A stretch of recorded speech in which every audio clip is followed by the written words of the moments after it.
what if he didn't go and wash? Like, Yeah. would he have been healed?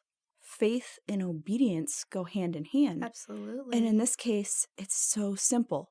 Go and wash. And then when he comes back, they're like, oh, who healed you? Well, Jesus did. I don't know if this man realized it or not, but he's proclaiming Jesus. He's proclaiming the works of Jesus. And it's like, Yes. Yeah. oh, it can be so simple.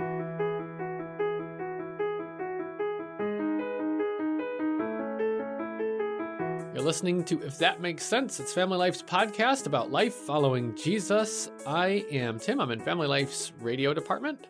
I am Becki. I am in Family Life's radio department.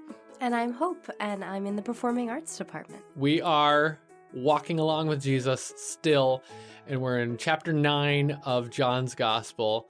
And I'm excited because we're in an episode where he's not just getting confronted by the Pharisees this time. This is new. This is new for me, at least. All of the ones I've been on was like aggression, Pharisees, So true. fear. It just is. And I can't make any promises about next episode. Well, at least this one will be refreshing. But today we've got a healing, y'all. We've got a miracle, and it's awesome. And actually, next episode, it's going to be super cool because one of my favorite one-liners in the Bible comes up next episode. But that's not for today. Oh. Here we go. We're doing Jesus heals the man born blind from John chapter 9, verses 1 through 12. I think I asked Becki to start. Mm-hmm. Is that right? You did. Yay. Yep. I remember things now. As he went along, he saw a man blind from birth. His disciples asked him, Rabbi, who sinned, this man or his parents, that he was born blind? Neither this man nor his parents sinned, said Jesus, but this happened so that the works of God might be displayed in him. As long as it is day, we must do the works of him who sent me. Night is coming when no one can work.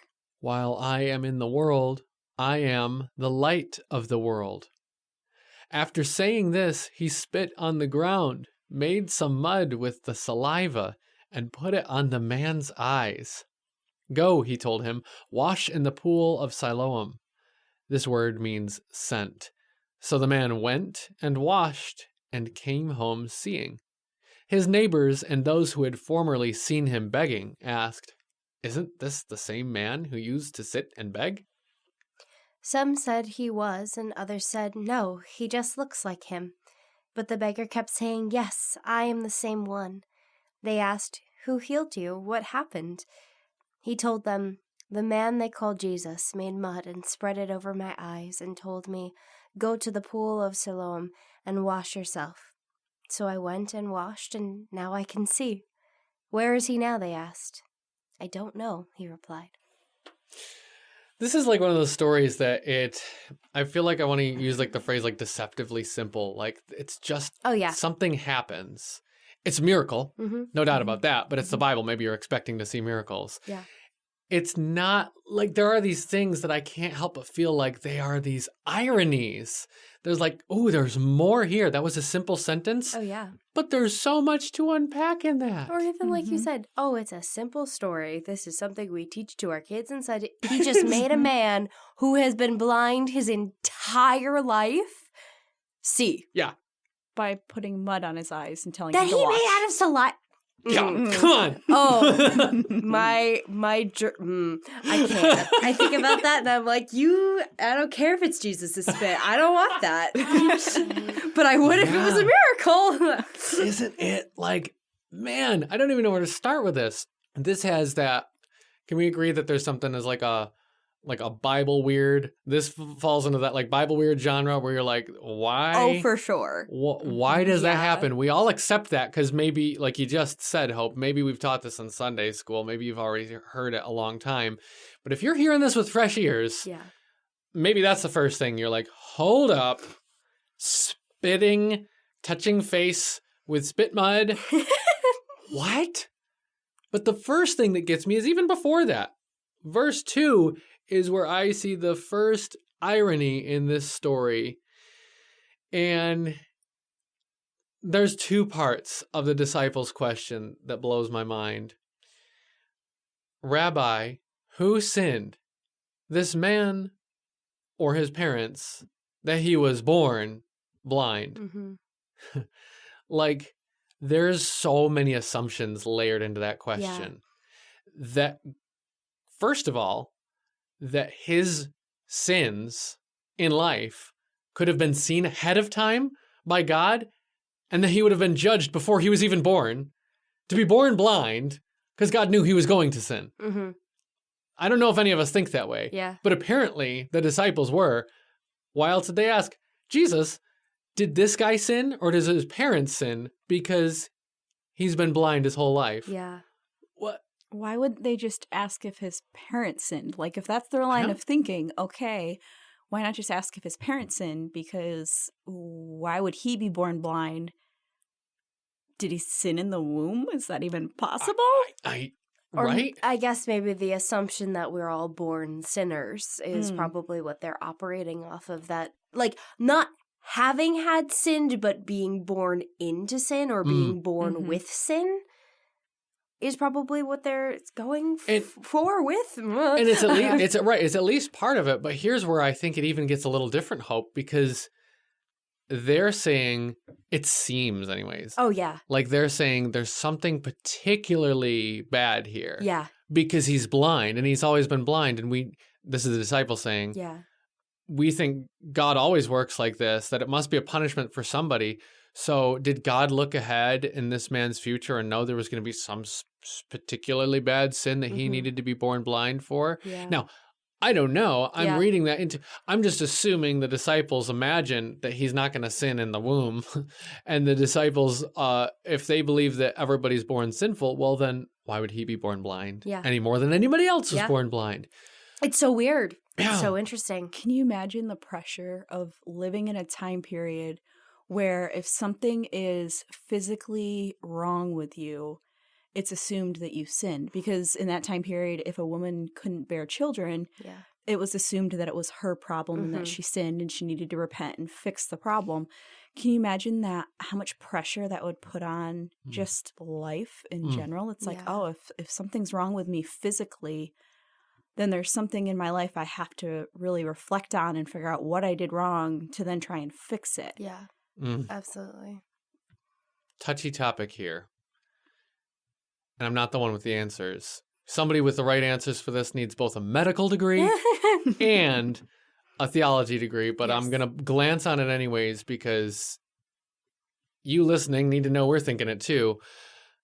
Don't we treat these days various types of struggles the same way? It must be a sin issue. It must be a you thing. Yeah. Like, I'm talking here, and again, many degrees are needed to be able to comment on this wisely, so I'm not giving anybody medical advice here.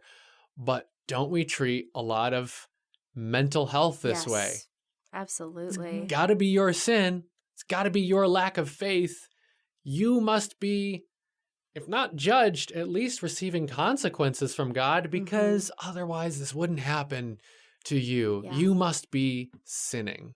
And that shows too in the approach we take to try to fix some of it. Some of it, you hear the phrase, oh, if you just have more faith, you'll be healed. Or, oh, cast all your anxieties on him and your anxiety will go away. And just that mentality of that phrase of, oh, if you just do that, it'll fix all the problems. And you're not doing it, so therefore something's wrong with you. Yeah. And it's like, okay, we are called to cast our cares on the Lord, but that's not always the whole It's not a fixer. It's part of the solution, but it's not the solution in and of itself a lot of the time. Mm-hmm. Well, and also like just knowing that God calls people for whatever reason to carry different burdens. Yeah. You don't need to be wrong to have a different burden than me. It's not like we don't know what burden the Apostle Paul had when he references in, what is it, 1 Corinthians, where he talks, I think it is, but where he talks about the thorn in the flesh that he's received. yeah. And he prays for God to take away an unnamed struggle he has, an unnamed affliction he has. And God says he's not going to take it away because it's for his glory. And when Paul is weak, God can be strong in him. Yeah. Like, who's to say that what you're dealing with in mental health might be an issue that you don't need to feel like it's your sin problem. And like, who knows? I'm not saying you shouldn't look for help. I'm saying it's a good idea to look for help. And just like any other struggle in this life, maybe the way you bear it is a way for you to bring God glory. Absolutely. And if we look at the answer to the disciples' question here and the answer that Paul gives us about the thorn in his flesh not being removed, they're both very similar. It's so that God's works can be displayed or God's glory can be displayed. And it's so almost comforting in a sense to know that, okay, this struggle that I'm carrying and that I'm walking through, yes, I'm seeking help from it, whether it's medical help or support or whatever you're seeking to help heal whatever's going on, but it's also that God's glory might be displayed. And for me, that kind of challenges me when I'm in that tough circumstance or that one that I don't understand. It's like, oh, where am I seeing God work? And how am I seeing him work in a miraculous way? Because yes, this man was healed miraculously. Well, what things do I see God doing in my life that are considered miraculous? I mean, I'm a sinful human being, and kindness, goodness, gentleness, faithfulness, the fruit of the Spirit, if that's coming out in my life, that's all God and that's all to his glory. So yeah, it's just comforting to see how God works in those circumstances that don't make sense to us. So glad we have this. Man, we would be, without that one statement from Jesus, I'm not saying there's nowhere else you could find comfort in the Bible for this, but it is just so reassuring for him to just tell the disciples straight up when they ask the question, this isn't because of his sin that he's sick. It's not because his parents sinned that he's sick. It's not because anybody sinned that he's sick. Except Tim will add, I'm wondering here if we could add in Adam and Eve and say, well, but that's not the point. That's not the question. They get enough flack already. No, Jesus is like, this is not about finding blame. This is about who's about to get credit. God is going to get all this credit. And then Jesus has an interesting phrase that I'll admit I think I misunderstood for a bit, and I've got a different way of looking at it now. As long as it is day, Jesus talking here, we must do the works of him who sent me. Night is coming when no one can work. And this is where I just admit myself here. I had kind of assumed while I was reading this, like, does that mean now? Because Jesus isn't here on earth? Is this the night? I mean, it feels pretty dark. It feels pretty dark right now, doesn't it, guys? And I'm thinking about what he says next. While I am in the world, I am the light of the world. That's really interesting to me because there's another place in the Bible where Jesus calls us the light of the world. The light of the world. While he was in the world, he was the light. Now he's not in the world, so to speak, bodily anymore. Well, his light is still in the world, in us. Yeah. And we don't have to live in defeat. Like, the darkness, just always, it's a dark world, Satan's the ruler of the earth, like we can't make any headway here. Okay, we understand the ways in which we feel discouraged by that. But I'm thinking we can still say that we must, like Jesus said, we must do the works of him who sent me. Like, we can still, we can continue the mission here. Yeah. That's just. And I love that because to me, for me personally, there's a lot of the miracles and the works of Jesus, things that people kind of write off as, oh, this was just for the biblical times. This was just for that time period. It was just for Jesus. That I truly feel like God called us into this. He called us to follow in his footsteps and lay hands on people and heal them and perform miracles and speak his words to them and that they would be healed and move mountains and all of these things. And it's like, well, I always, and it's so funny because it was my least favorite song growing up as a child, but the hide it under a bushel, no, I'm going to let it shine. Like that God gave us the ability to be his light as soon as we accept him, like we are the light of the world all of a sudden, which is so, that in and of itself is so crazy because I'm like, hold up, I can't be the light because I am so dirty. I am so dark. But also, he's like, no, you are the light. You are now my light. And what what an honor, what a privilege, I don't want to say burden, but a heavy mantle to carry on Like that we shouldn't just ignore and throw away. Yeah.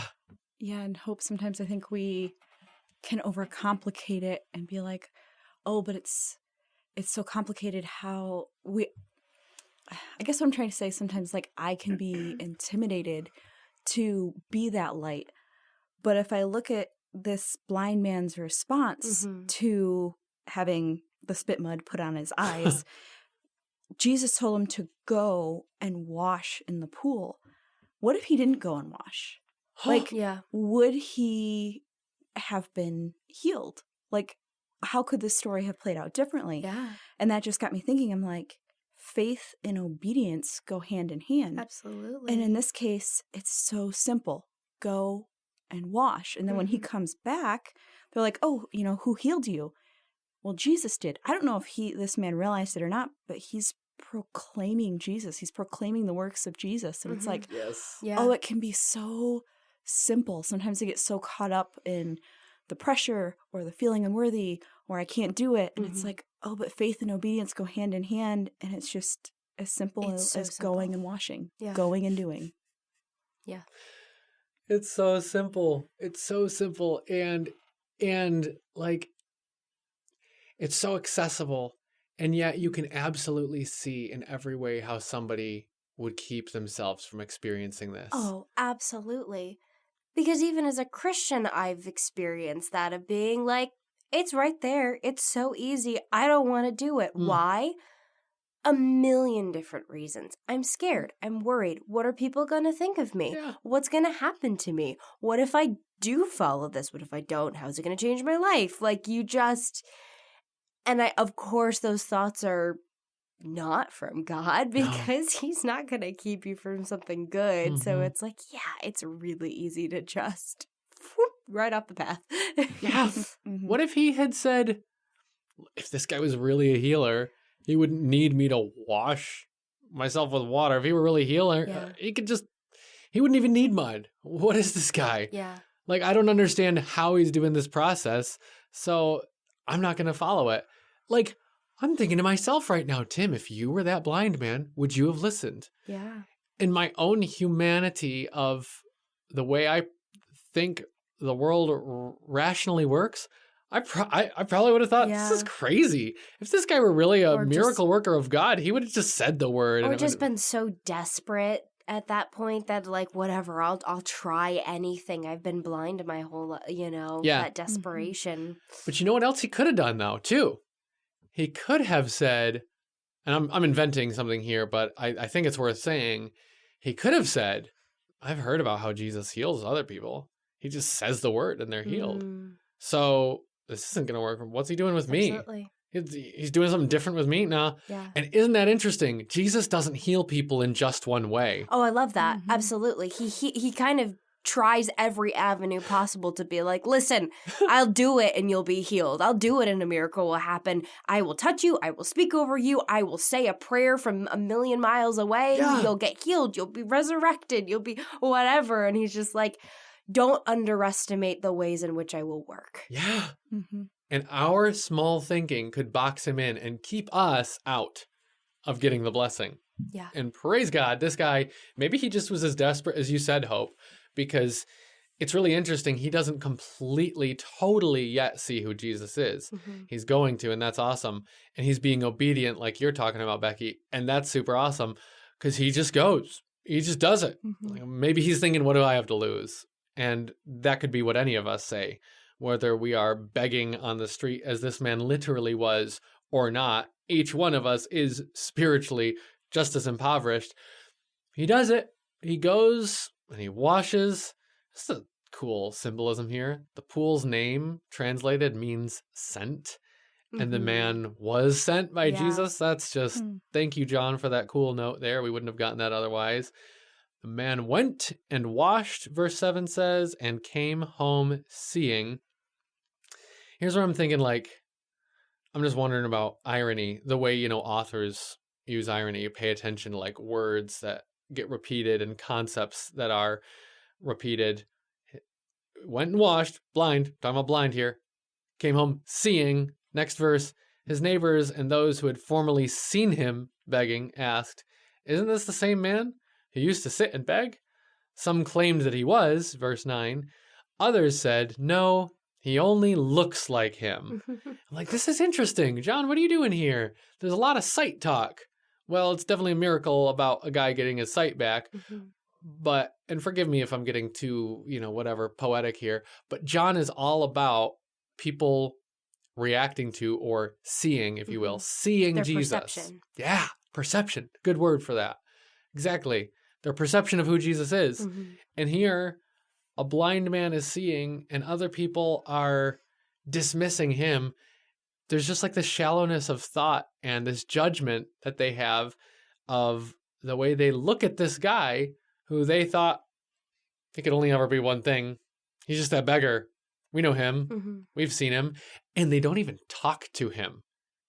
This is really awkward. That's so fair. That's Yeah. interesting. Like, he has to pipe up and be like, excuse me, by the way, I'm the guy you're talking about. Yeah, they're all talking to each other. Yeah. Like, is that the guy? That's not the guy. He doesn't look like it. And then he's like, can't I'm be. right here. Just talk to me. Yeah. Mm-hmm. And that happens later on in the story too, that this guy there's no respect given to him because his status in the world at that time was just like, you get the feeling like he's treated like the lowest of the low. And here Jesus gives him this beautiful place of prominence, and John, enshrines him in our memory forever in this incredible chapter. But they don't even, no, he only looks like him. But he himself insisted, I am the man. And then they ask him, they're like, okay, you're different now. What's up? What's up? Yeah. What is up? I'm wondering how, like, even just his physical posture would have changed. Oh. Because Oh, definitely. if you're blind, you use other tools like a walking cane and whatnot to be able to figure out where you're going and to walk. But you don't always hold yourself the same way because obviously when you can see, it's much different. Yeah. So I wonder if that was also like throwing them off because he wouldn't have been holding himself the same. There's much more of a hunch to your posture because you're being afraid of falling, wanting to lower yourself to the ground, not having, you're using your, like Becki said, you're using your feet and your hands to feel all of that. As an actor, I've done exercises of like having to pretend to be blind for a character.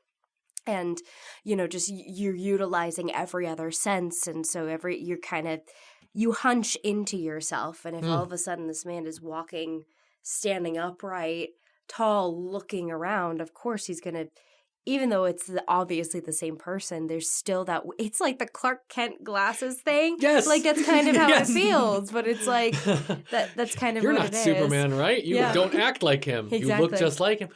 Yeah.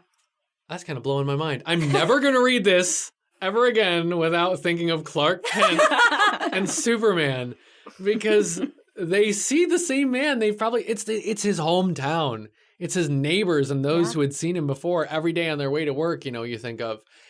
And it's this guy, they're like, nah, that's just mild-mannered reporter Clark Kent of the Daily Planet. That's not Superman. Sure, they have the same face, but I mean, look at how he's acting. Isn't that interesting? John is getting at this whole thing that so much more than appearance. So much more than appearance. Like who Jesus really is and was, and who he's really calling, and what his kingdom is really going to be like. So much more than appearance. I love that you get to the end and he just says, where is he now? I don't know. Yeah. The man that just healed you, gave you sight, and he was just so excited that he just probably started, like the man that was healed from being a cripple, like he just ran around just walking and praising God, like just probably, I hit the music stand. I'm so excited. We're doing the same thing here. That he just got up and he probably didn't, I don't know, like is your first thought to go thank God? But it is, but he didn't even go physically see Jesus. No, that's interesting. That is the interesting thing about this guy, because I've heard some sermons look into this, and I admit I read into it. I already said I've done that. And so I think it's reading into it to say what I've heard some sermons say, which is like, this guy wasn't giving Jesus credit because he didn't go back and find him. But I think, Hope, you make a great point when you're saying like he's probably ecstatic for one thing. Also, apparently he's tied up in a debate with his neighbors and like having to prove his own identity. And like, how far was it for him to get to the pool to wash? Like, okay, how much time elapsed between Jesus putting the mud on his eyes, him getting to the pool and washing, him being able to see for the first time? And I imagine he'd take some time and like actually see the world, and like that's got to be so overwhelming, disorienting. Yes. I have a feeling he was probably dizzy for a while for the first time being able to see and like calibrating kind of his sight to his movement and everything. Yeah. So then by the time he gets back to his neighbors, Jesus had plenty of time to disappear, and we've seen in other scriptures where he just disappears in a matter of 2 seconds, it seems. Yep. So I wonder if part of the reason why he didn't go thank Jesus was, could he find him? He wouldn't know what he looked like. Yes, he would know his name. Yeah. Oh, my word. Yeah. But he wouldn't know what he looked like. No, I mean, he would know what he sounded like, but he wouldn't know what he looked like. Yeah. He knows his name. We know that. And that's going to be super significant here.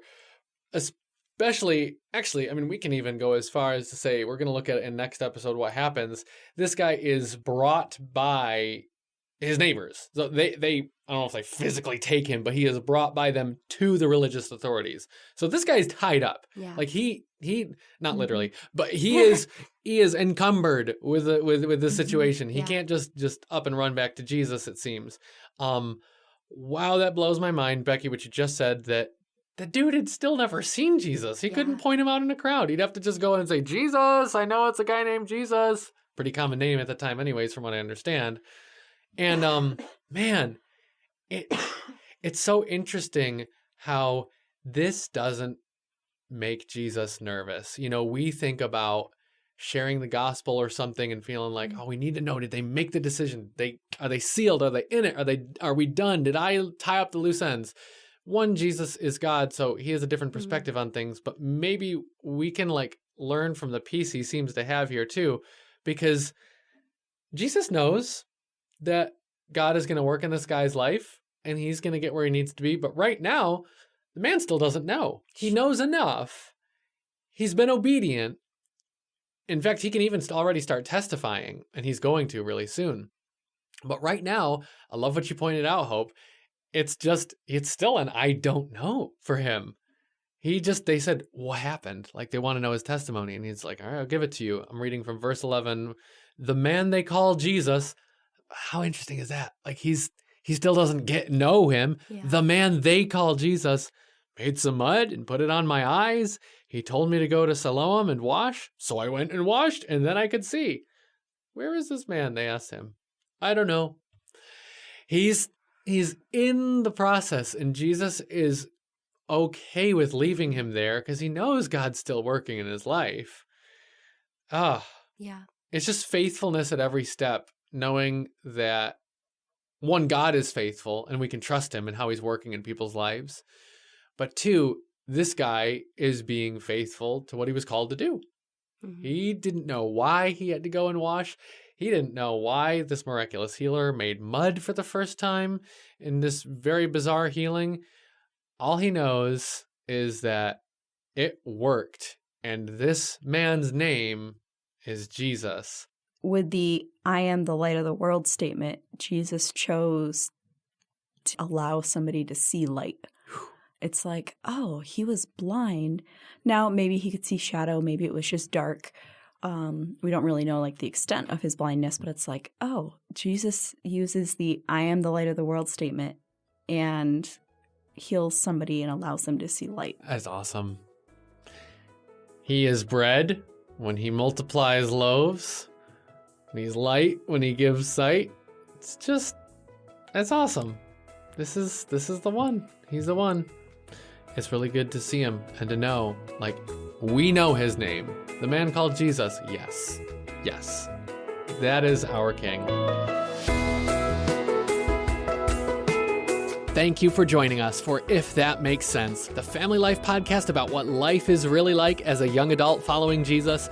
If you enjoy the show, please send it to a friend. Your genuine appreciation of the show is the best way for word to get out. And it would make our day if you left us a rating and a review wherever you found this episode. Family Life has more great original podcasts that you can check out at familylife.org/podcast. Thanks again, and we look forward to having you along for the next one.